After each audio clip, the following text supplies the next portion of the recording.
بسم اللہ الرحمن الرحیم۔ السلام علیکم۔ ٹاکرا ایکسکلوسیو میں خوش آمدید۔ آج کا جو ٹاکرا ہے وہ آپ کو اس لیے کرنا میرے لیے بہت ضروری ہے کہ جو پاکستان میں دہشت گردی کی لہر ہے وہ ختم ہونے کا نام نہیں لے رہی، اور پاکستان بڑے عرصے سے دہشت گردی کا شکار ہے۔ اور آپ کو پتہ ہے گزشتہ دن جناب جو دھماکہ ہوا تھا جس کی وجہ سے چائنا کے جو ہمارے مہمان ہیں، ہمارے دوست ہیں، وہ جناب بشام میں ان پہ حملہ ہوا تھا جس کی وجہ سے ان کی ہلاکتیں ہو گئیں، اور اس کے بارے میں آج جناب وزیر داخلہ جو ہیں انہوں نے بھی بات کی ہے۔ اور یہ سارے کے سارے جو کارنامے ہیں جناب یہ افغانستان سے ہو رہے ہیں بقول وزیر داخلہ۔ وہ کہا جا رہا ہے کہ بشام حملے میں ملوث 11 ملزمان کو انہوں نے گرفتار کر لیا ہے، اور نیشنل کوآرڈینیٹر نیکٹا یعنی کہ national counter terrorism authority NACTA کے نیشنل کوآرڈینیٹر رائے طاہر کھرل نے کا جناب کیا ہے کہ بشام حملے میں ملوث 11 ملزمان کو ہم نے گرفتار کر لیا ہے۔ تمام ملزمان سی ٹی ڈی و خیبر پختونخوا کے پاس ہیں، جلد ہی انہیں عدالت میں پیش کر کے سخت سزا کی استدعا کی جائے گی۔ اور محسن نقوی صاحب کے ہمراہ انہوں نے پریس کانفرنس کی ہے لاہور میں۔ نیکٹا حکام نے بتایا ہے کہ مارچ میں چینی انجینئر کی بس پر حملے میں استعمال ہونے والی گاڑی کا چیزز نمبر ہے جناب مل گیا، جو جاپان میں اسمبل ہوئی اور افغانستان آئی۔ انہوں نے کہا کہ چینی انجینئر کی گاڑی موڑ پر آہستہ ہوئی تو خودکش بمبار نے حملہ کر دیا، جس کے بعد 150 فٹ گہرے نالے میں گری اور دھماکہ خیز مواد سے پھٹ گئی۔ نیشنل کوآرڈینیٹر نیکٹا رائے طاہر نے بتایا کہ گاڑی کا چیز نمبر مل گیا ہے، یہ جاپان میں اسمبل ہوئی جناب، اور خودکش حملہ آور کے اعضاء موقع سے جمع کیے، فرانزک کے لیے بھیجے جائے۔ وقوع سے موبائل فون ملا۔ تجزیہ سے پتہ چلا ہے کہ موبائل میں 2 سمیں تھیں۔ ایک سم مانسہرہ اگی کے رہنے والے عادل شاہ زیب کے زیر استعمال تھی، اور موبائل میں دوسری سم شفیق قریشی کے نام اور زیر استعمال شفیق قریشی کی تھی۔ نیشنل کوآرڈینیٹر نیکٹا کا کہنا تھا کہ دونوں لوگ گرفتار کر لیا گیا۔ عادل شاہ زیب ایک دہشت گرد حضرت بلال سے رابطے میں تھا۔ افغانستان میں خان لالا اور قاری عبداللہ نے گاڑی خریدی تھی۔ عمران سواتی کا مالاکنڈ میں شو روم ہے، دہشت گردوں نے اسے رابطہ کیا۔ عمران سواتی نے افغانستان سے یہ گاڑی لانے کے لیے 2,60,000 روپے لے، اور انہوں نے مزید کہا کہ اب تک ہم 11 ملزمان کو گرفتار کر چکے ہیں۔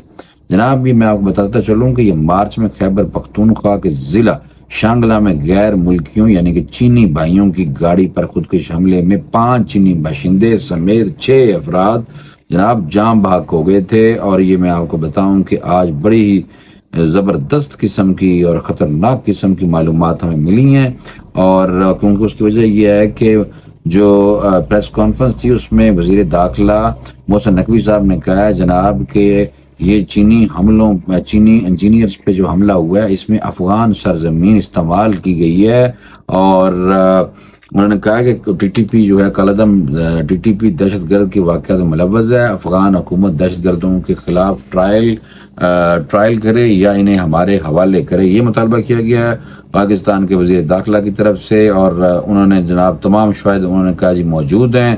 بشام واقعہ کالعدم ٹی ٹی پی نے کیا ہے، افغان سرزمین استعمال ہوئی ہے، منصوبہ بندی سے چینی شہریوں پر حملہ کیا گیا اور ثبوت افغان حکومت کے حوالے کیے گئے ہیں، لیکن اب تک افغان حکومت نے انہوں نے کہا جی کوئی جواب نہیں دیتا، اور انہوں نے کہا کہ افغان عبوری حکومت سے ٹی ٹی پی کی قیادت گرفتار کرنے کی درخواست کی ہے۔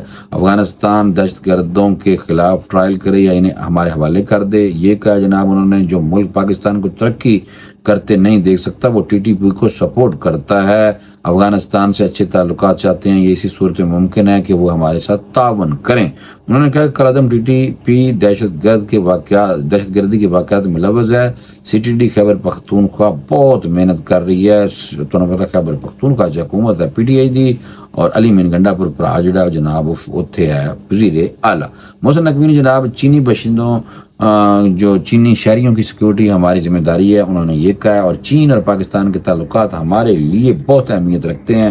دونوں ممالک مختلف فورمز پر ایک دوسرے کی حمایت کرتے ہیں، وہ ہماری بہتری اور ہم ان کی بہتری کے لیے کام کر رہے ہیں، اور اسی لیے بہت جلد میاں محمد شہباز شریف وزیر اعظم پاکستان بہت جلد جناب جا رہے ہیں چائنا۔ اچھا دوسری طرف آ جاؤ، جو لوگ کہہ رہے تھے، میں نے پچھلے کچھ دنوں میں آپ کو یاد ہوگا کہ میں نے آپ کو بتایا تھا کہ عمران خان صاحب نے کیا کہ ہوں یہ لوگ سارے پیچھے پیچھے پھرن گے کہ سارے نہ مذاکرات کرو، باتیں تھوڑی سچی ہوتی جا رہی ہیں جناب۔ اس کی وجہ یہ ہے کہ وہ انہوں نے بانپ لیا ہوگا کہ کیونکہ اب آپس میں چل کے اس ملک کو آگے چلایا جا سکتا ہے۔ اور اس کے بارے میں نے آج جو موجودہ صدر پاکستان یعنی کہ چیئرمین جناب سینٹ کون ہے جناب، یوسف رضا گیلانی، وہ اس وقت صدر پاکستان ہے، اور اصلی صدر پاکستان جو ہے آصف علی زرداری، وہ ملکوں باہر دبئی نے اپنا علاج کرا رہے ہیں، اتنے جا کے وہ ملک ریاض صاحب جناب ملاقات ہوئی ہیں، اور لوگوں نے بھی ملاقات ہوئی ہیں۔ ملک ریاض صاحب وہاں کو ڈیجیٹل چینل بھی لانا چاہ رہے ہیں، اور کامران خان آج کل چھٹیاں دینے جناب، دنیا نیوز والے برا ساڈے بڑے اچھے اینکر ہیں، اور وہ بھی جناب ملک ریاض صاحب ان کو اپنے ساتھ لے کے چلنا چاہتے ہیں، اور کامران خان صاحب فی الحال لاہور نظر نہیں آ رہے، اپنا پروگرام نہیں کر رہے، اور وہ فی الحال چھٹی دینے، اور اتنے انہوں کی بھی ملاقات ہوئی ہے ملک ریاض صاحب کے ساتھ بھی، اور سننے میں آیا ہے کہ آصف علی زرداری صاحب کے ساتھ بھی ملاقات ہوئی ہے۔ تو مذاکرات کا جو موسم ہے جناب وہ مجھے پھلتا پھولتا ہوا نظر آ رہا ہے۔ حکومت کی پی ٹی آئی کو ایک بار پھر مذاکرات کی پیشکش ہوئی ہے جناب۔ اس حوالے سے میں آپ کو بتاتا چلوں کہ وفاقی وزیر احسن اقبال نے مذاکرات کی پیشکش کے ساتھ سڑکیں چھوڑ کر ایوان میں آنے کی شرط عائد کی ہے۔ انہوں نے کہا سڑکاں چھڈو، باہر نہ شور شرابہ کرو، تو تسی ایوان چ آؤ، تو آپ مذاکرات کر کے اگے چلیے، یہ جناب احسن اقبال صاحب نے کہا۔ اور نارووال میں اپنے شہر چ بیٹھ کے انہوں نے پریس کانفرنس کی تھی ہے، میڈیا نے گفتگو کی تھی ہے، اور انہوں نے کہا کہ پی ٹی آئی سڑکیں چھوڑے، ایوان میں آئے، اور مثبت اپوزیشن کا کردار ادا کرے، اور 2029 تک انتظار کرے۔ وہی گل جڑی تھوڑے پرا نے کیا کہ 5 سال مزید ابھی انتظار کرنے پڑیں گے، اور یہ حکومت 5 سال پورے کرے گی۔ اور یوسف رضا گیلانی صاحب نے جناب اسی طرح کی فرمائش کی ہے، ریکویسٹ نہیں کی۔ یوسف رضا گیلانی صدر پاکستان ہے، وہ بات درمیان میں رہ گئی کہ انہوں نے بھی کہا ہے کہ جی اسی تو بالکل تیار ہیں، تسی آؤ ساڈے نال مذاکرات کرو، ہم نے تو کبھی نہیں کہا کہ مذاکرات نہیں کرنے، ہم تو ہمارے تو دروازے ہر وقت پی ٹی آئی کے لیے مذاکرات کے لیے ہمارے ساتھ آپس میں بات چیت کریں کھلے ہوئے، انہوں نے کہا۔ اور 9 مئی کے واقعات کے حوالے سے احسن اقبال صاحب نے کہا ہے کہ قوم معاف نہیں کر سکتی، پی ٹی آئی سیاست میں مار کھانے کے بعد عدالت کا کندھا استعمال کرتی ہے۔ اس سے قبل قائم مقام صدر جو میں ابھی آپ کو بتایا یوسف رضا گیلانی نے کہا تھا کہ پیپلز پارٹی حاضر ہے جناب، حاضر جناب، اور پی ٹی آئی فیصلہ کرے مذاکرات کس سے کرنے ہیں جناب، اتنا سارا مارجن دیتا ہے۔ پرا کہہ رہا ہے کہ پی ٹی آئی فیصلہ کرے کہ انہوں نے کنہ نہ مذاکرات کرنے نے، لیکن صدر پاکستان موجودہ صدر پاکستان صاحب پی ٹی آئی نے پہلے کیا کہ اسی جڑے گل بات کرنی ہے تے آرمی چیف صاحب کے نال گل بات کرنی ہے، اور انہوں نے تو پیپلز پارٹی اور نون لیگ دا پتہ کٹتا ہے، انہوں نے کہا سی انہاں نال بالکل کوئی گل نہیں کرنی۔ تو بہرحال اس کے باوجود بھی قائم مقام صدر پاکستان یوسف رضا گیلانی صاحب نے کیا ہے کہ اسی حاضر ہیں، تسی فیصلہ کر لو، تسی مذاکرات کنہ نہ کرنا ہے۔ اور انہوں نے مزید کہا کہ مرکز اور پنجاب میں کابینہ شامل ہونے کے لیے مسلم لیگ نون سے بات چل رہی ہے، کبھی نہیں کہا کہ ہم حکومت کے ساتھ نہیں ہیں۔ دیکھیں جناب ابھی پہلوں کیا جی یہ کسی صورت سے حکومت نہیں چھڑیں گے، بلکہ یہ حکومت سے بالکل پیپلز پارٹی والے جو ہیں شامل ہو جائیں گے۔ یوسف رضا گیلانی نے یہ بھی کہا کہ عوامی مفاد کے ہر کام میں حکومت کا ساتھ دے رہے ہیں، پیٹھ میں چھڑا نہیں گھونپیں گے۔ یہ کلیریفیکیشن دی ہے جناب یوسف رضا گیلانی صاحب نے۔